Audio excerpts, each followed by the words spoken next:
Chapter 29. The other children go home.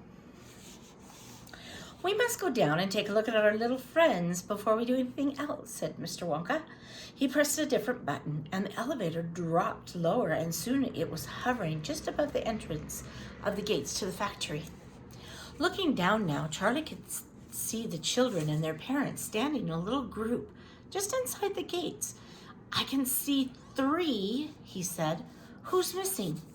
"I expect it's Mike TV, said Mr. Wonka, "but he'll be coming soon. Do you see the trucks?"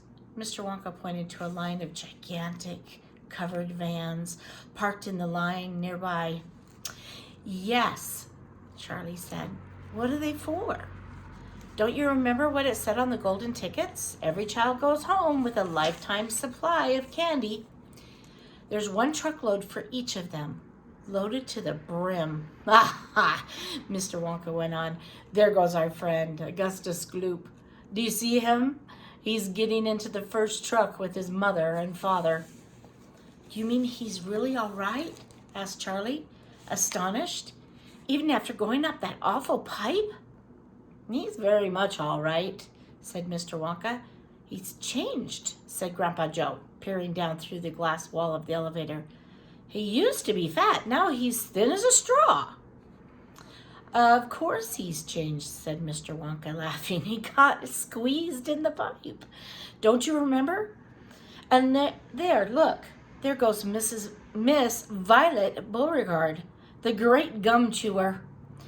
It seems as though they managed to dejuice her after all. I'm so glad.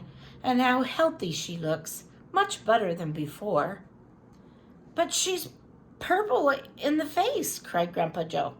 "So she is," said Mr. Wonka. "Oh, well, there's nothing we can do about that."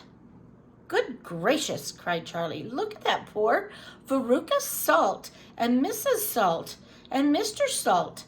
They're simply covered with garbage."